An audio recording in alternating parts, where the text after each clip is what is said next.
Here's a little bit of old school for you. That goes a little something like this. I always trying to be the flash kid on the block, the popular one with the rising stock. So that's when I had this bright idea. For the party of the month, now the party of the year. Welcome everybody to Off the Cuff. I am Adam Banks. Thank you for listening to the show.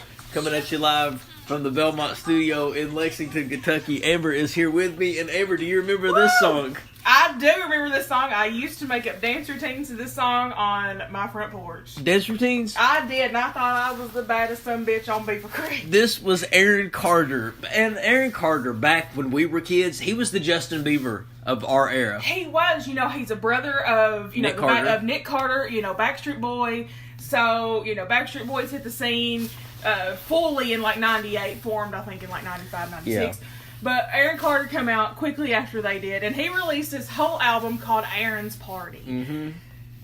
And man, it was bumping. It was, and Aaron Carter, he had some good songs though. It's like he listened to a lot of Will Smith, because when you listen to his stuff, it reminds you a lot of Will Smith stuff.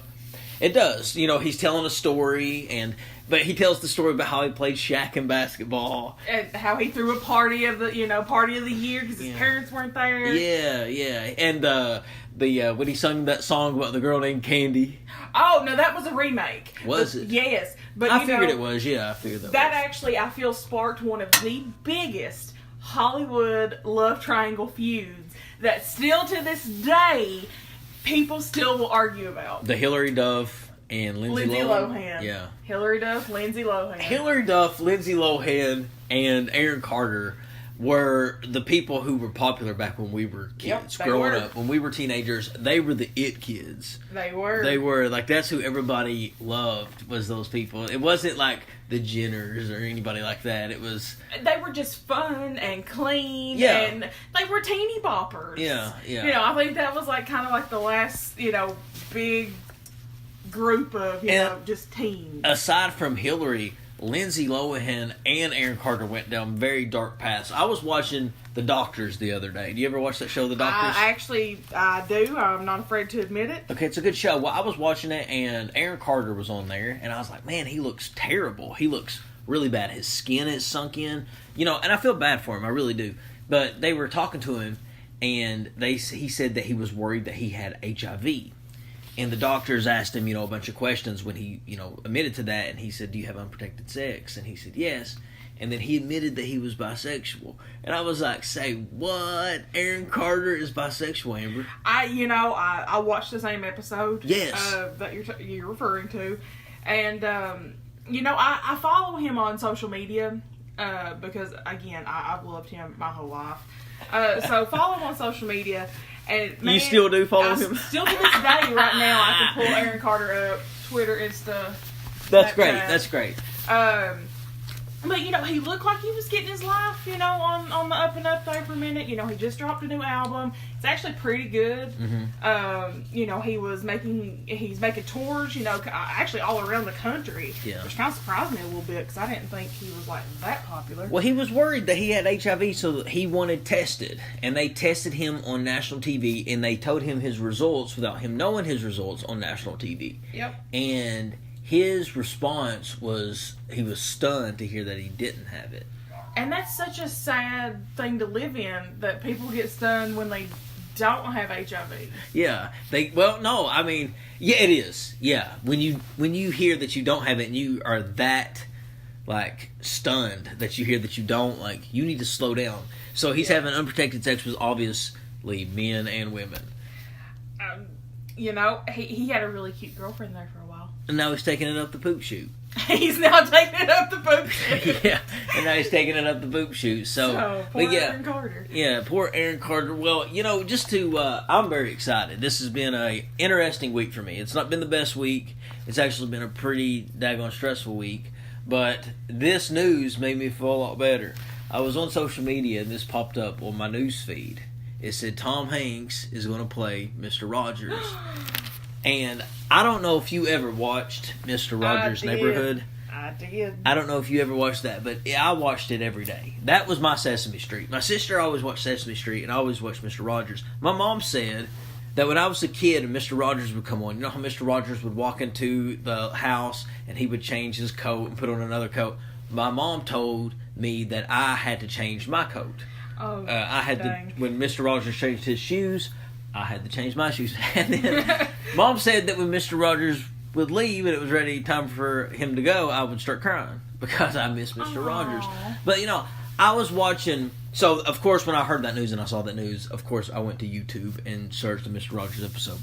And what a pleasant, wonderful human being Mr. Rogers is. Him and Bob Ross, I think, are kind of on the same level. I feel like they could make anything a little happier. Well, Fred Rogers, he was a guy who did Mr. Rogers. They didn't want to fund his show. The government didn't. It was on public broadcasting, and they didn't want to. They didn't want to give him any money for it.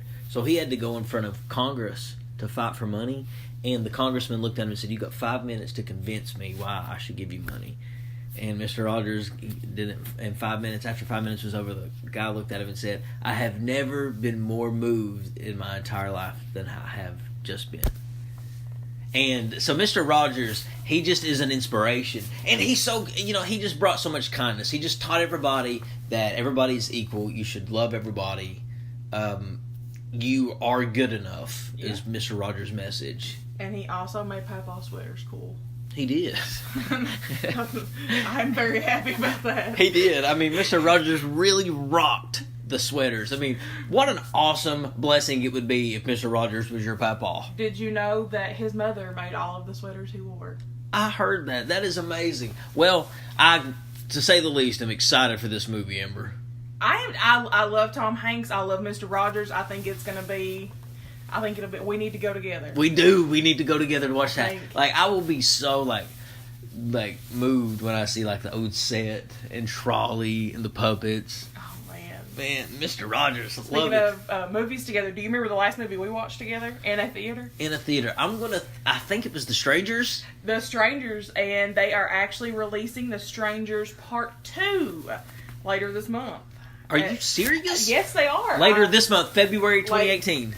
February 2018. We gotta go watch it. I know. I was thinking about it the other day. I remember I had just bought my new car. Yeah. And here I am driving all the way up to Florence, and we go watch The Strangers. But we wanted to do something. We're like, let's just go watch a movie. We like movies. We're both movie people, and it was a good movie. It was a really good movie. I loved it. It was intense. I mean, it was actually kind of scary, and it wasn't like. It was good. Yeah, it wasn't. It was just bloody, gory, over the top. Yeah, it's a movie about just strangers coming to your door who want to kill you. I was almost going to say good, wholesome fun. But to us, it was. Yeah, but they're coming out with The Strangers too. They are. It's going to be this month. It looks like it's going to be pretty good, so I have some high hopes for it. Yeah. Well, good. I'm excited for it. Well, Amber, some sad news happened in the world of Hollywood. Oh, man. Mark Salling passed away. 36 years old. Hung himself. He did, unfortunately. And, TMZ, you either love them or you hate them, but, they broke the story. And they put up every piece of information they possibly had. Some things I wish I just wouldn't have known. I love Mark Salling. I think he did a good job on Glee. I feel like everybody makes mistakes. And, unfortunately, he suffered his. And just end his life. Yeah, I don't know, where people are to get to that point to want to commit suicide. Well, 2016, not a good year for Mark Salling. They were closing out Glee after the death of Corey Monteith, who played Finn, one of the main character. He's How did he die? Unfortunately, Corey Monteith was addicted to drugs, and he was in Toronto, Canada at the time. Girlfriend Leah Michelle, who played Rachel Berry, his counterpart in the show, they found him of accidental overdose in his hotel room. He was up there. I don't think he was promoting anything to do with Glee. I think he was just up there. He was promoting something, but I don't know if it was actually a movie or an independent film. And he had overdosed, and I think that kind of set the tone a little bit. I feel like the Glee kids have kind of had it rough. You got Corey Monteith, he's passed away. Naya Riviera, she's got all that domestic, dispute stuff going on. And then, here we've got Mark Salling, who unfortunately got tied up in child pornography. Child pornography? Child pornography. Oh, I was watching this video about... and not child pornography, but it was about Jared from Subway. Oh man. Yeah, it was about Jared from Subway. I don't know how I come across this video, but he was such a pervert. Like the video that I ran across, it was him talking to this woman, trained, and they were working together to try to lure in kids for him to sleep with, and he wanted young middle age. He said young middle school. He said young middle school, about the start of middle school is what he likes. So he likes 6th graders. Why would you? You know what? I am a female. When I was in the 6th grade, I had mosquito bites for tits. Yeah. They ain't nothing to look at, man. Well, he's got a mental disorder. Yeah, if you're attracted to kids and you're a 40-some-year-old, anything. He always gave me the heebie-jeebies. And I'll tell you who he looked like. And, I mean, I hope that maybe there's some people out there that are listening that will also know this movie. But when he was fat, he reminded me of the fat man from Thinner. That's who he reminded me of. I love Thinner. I know you. This is one of our movies. I love Thinner. He reminds me of the fat man. You know who reminds me of Thinner? And I want you to look up the Tennessee head basketball coach Rick Barnes. He reminds me. He reminds me. Wait, was he the one that used to wear orange suits? No, that's Bruce Pearl. Oh, okay. Rick Barnes. If you look at him, he looks like the guy from Thinner when he gets real skinny. Oh. Look at it. Yeah, you'll see. You'll see what I'm talking about. Well, we've got two different ends of the spectrum on Thinner. We do. I mean, it's not often you can relate life back to Thinner. No, it really ain't. I love Stephen King movies, though. You know what? And Stephen King, man, he's making a comeback. You know, we had the It remake, and they're remaking, I think, Pet Sematary. I mean, we've got some big things going on. Halloween is coming out in 2018. Halloween is coming out, and Jamie Lee Curtis, man, she is everywhere right now with this. Yeah, she's ready for it. She's been wanting to do this for a while, I think. And it's so weird when you look at her acting style, post Halloween 1 and 2. You know, I know she made, a comeback in H2O. Which was a great movie. I love that movie. LL Cool J. I love H2O. Yes, LL Cool J was great. He was balling in that movie. LL Cool J was great. She just always looks so put together and very pristine, and she plays that character so well.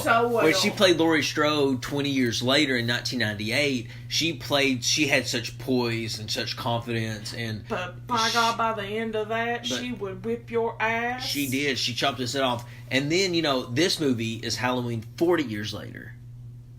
2018. That's why they're coming out with it. Gosh. That's why they're coming out with it. Did this just click for you? Oh my God. It's Halloween 40 years later. I remember watching that, I remember it vividly. Yeah, so she's coming back for it. But they said that the movie is going to be based after Halloween 2. I can get behind that. I love, this is the one thing you and I will always have in common. We love scary movie series. Yeah. I love the Halloween series. 1, 2, amazing. 3 can go to hell.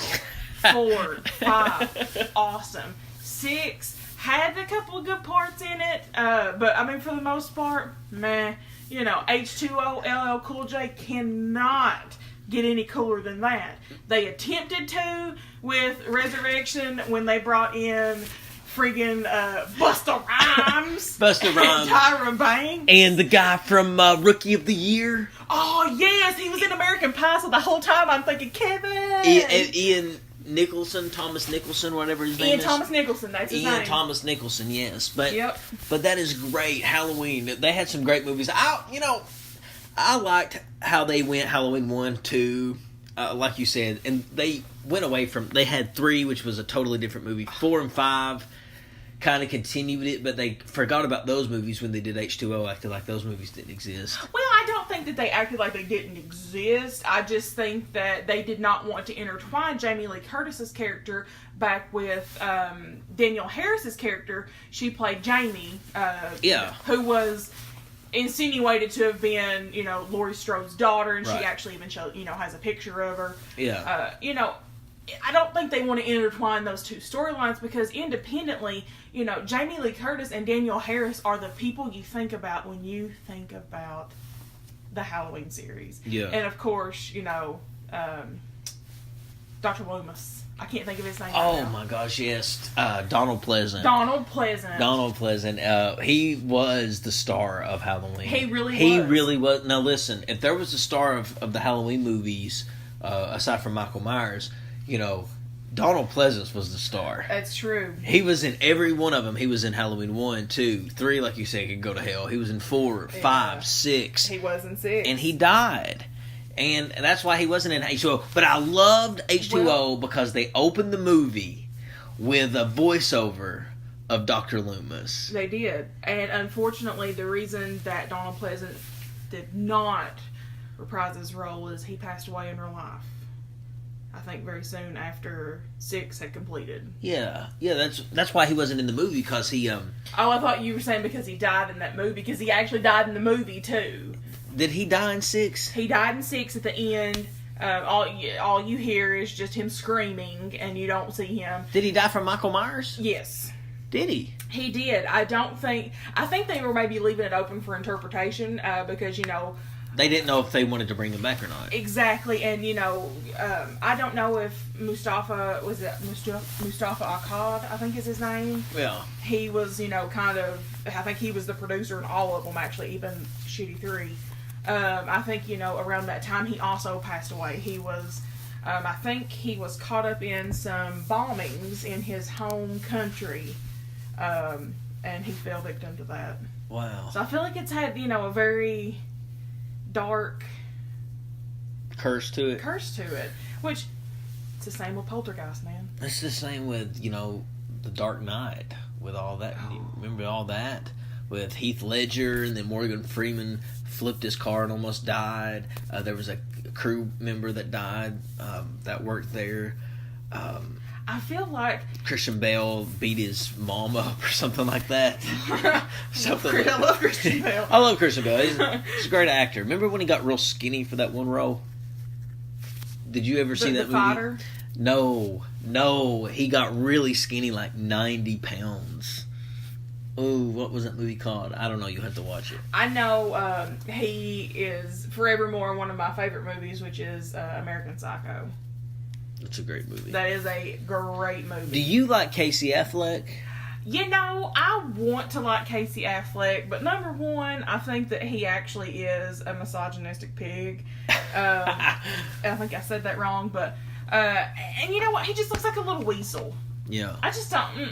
I don't feel him. Wow. But Brie Larson, I love Brie Larson. She was in one of my favorite shows. She kind of sided him a little bit at the Oscars. 2017? Yeah. He won for Manchester by the Sea, and I think I've talked about this before, but she said, hell no, she ain't clapping for him, and she didn't. Yeah. Exactly. Well, I like Casey Affleck. I think he's got some good movies. The Killer Inside Me you need to watch. I think that's what it's called. But it's about him. He's just a complete psycho. But you like movies like that, so I do like movies like that. Do you like songs like this? I do like songs like that. I like Aaron Carter. Guess what happened to me? Another crazy story? Come on, AC. I was hanging at the court, just playing some bar, working on my game. Yeah, we heard it all. I heard the fans scream. That sounds like Will Smith, But though. then I saw a shadow. It was 12 for 3. It was Shaquille O'Neal. Not sound like it, but it sounds like a song he was That singing. could be, I could see DJ Jagged I got some time, but when I Singing met you that real beat. bad, trying to be quiet. Please, Aaron, are you for real? One-on-one, Shaquille O'Neal? Yeah. Well, ladies and gentlemen, I'm Adam Banks. Thank you for listening to the show. Amber, thanks for being here. Thank you. This has been Off the Cuff. We will see you in the next Start episode. the game.